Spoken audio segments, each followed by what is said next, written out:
I have often puzzled and puzzled about what it must be like to go to sleep and never wake up, to be simply not there forever and ever. After all, one has some intimation of this by the interval that separates going to sleep from waking, when we don't have any dreams but go to sleep, and then suddenly we're there again, and in the interim there was nothing. And if there was never any end to that interval, if the waking up didn't happen, that's such a curious thought. And yet, you know, I believe that although that's rather gloomy kind of consideration, I found that's one of the most creative thoughts I ever thought in my life. And I keep going back to it. You know, it's in line with a lot of the very fundamental questions that children ask. When they say, "Mummy, who would I have been if you had married someone else?" These are the kind of questions that make us puzzle profoundly about our existence.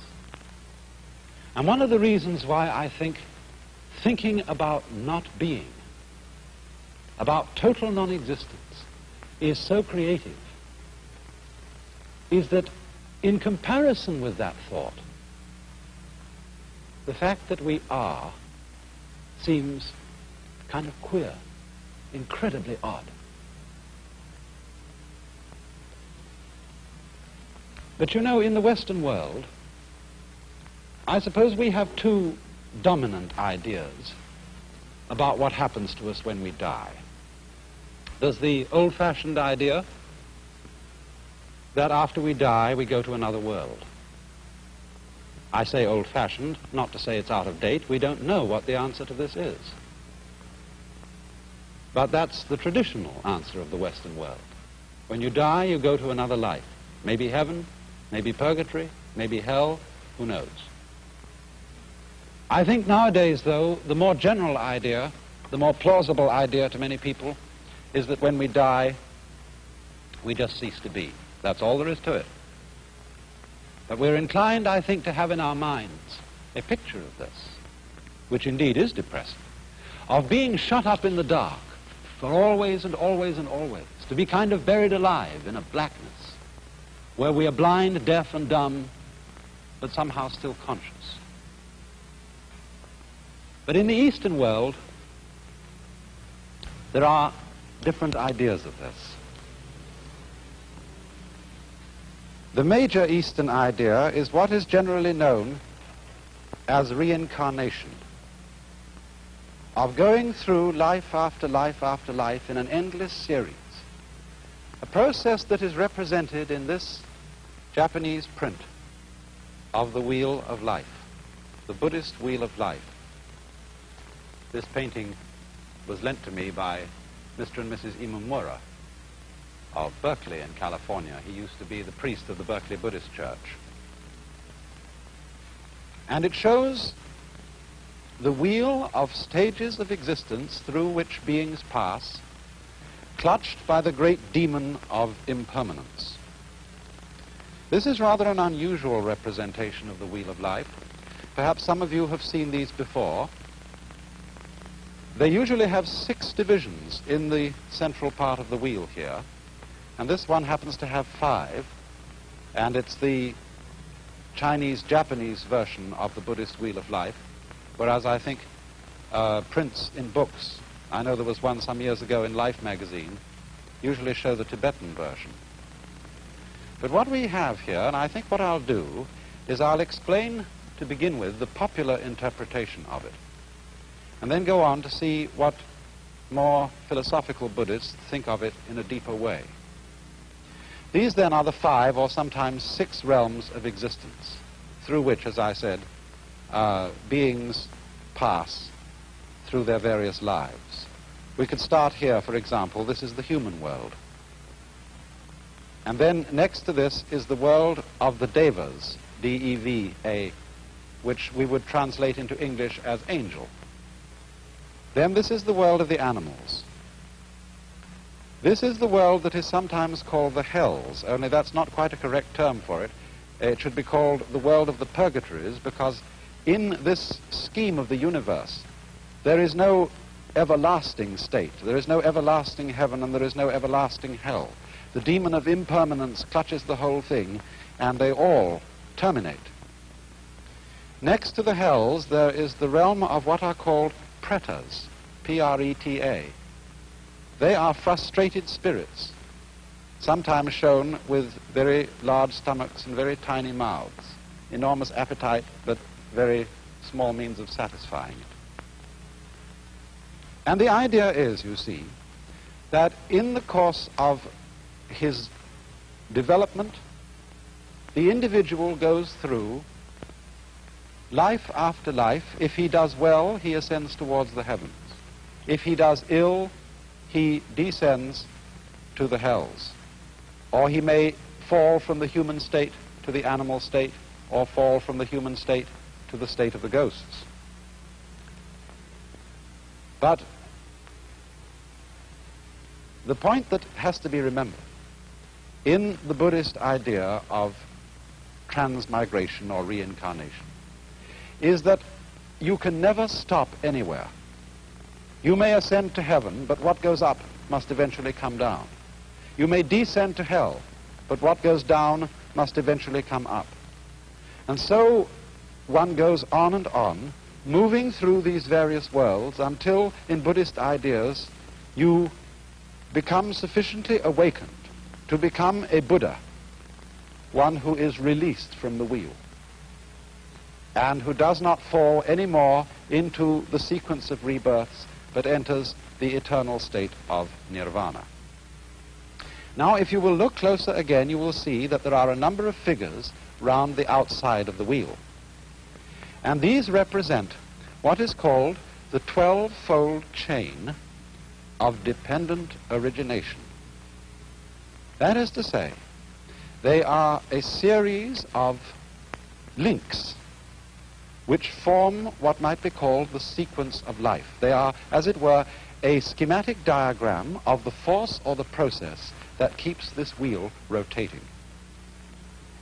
And the chain starts with a demon down at the bottom here who represents ignorance, or perhaps unconsciousness, the state of not knowing. Then next in order you'll see a potter's wheel, and this represents potentialities of life. Next comes a monkey who represents consciousness. A man in a boat. For some reason, this represents the combination of name and form. Words bringing out shapes. Words identifying shapes and things in the world. Here comes sense consciousness, the five senses, a man's body with the senses exposed. And here comes contact, a pair of lovers. After this there comes perception. I am not quite sure what the symbol in this wheel is. It seems to show a man with a sword behind a screen and two women playing in front of the screen.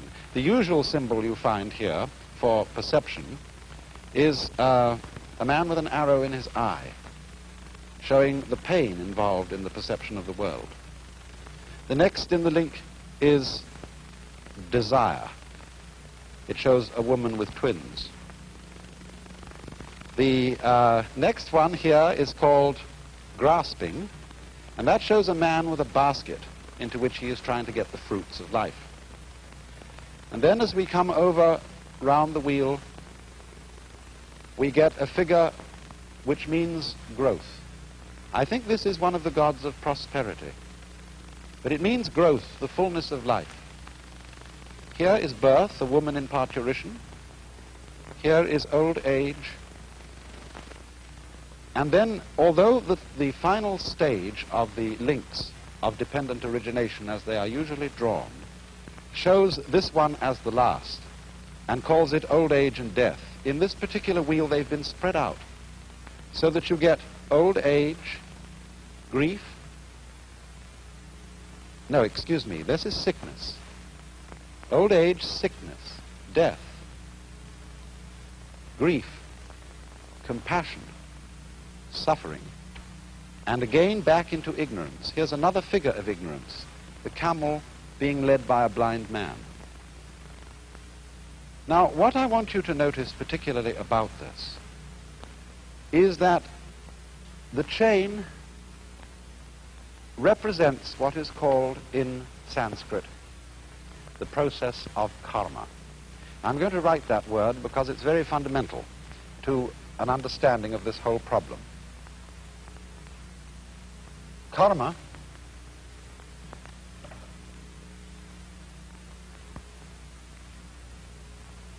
is sometimes understood, and maybe your ordinary dictionaries give it to you, as the law of cause and effect, but actually it comes from the root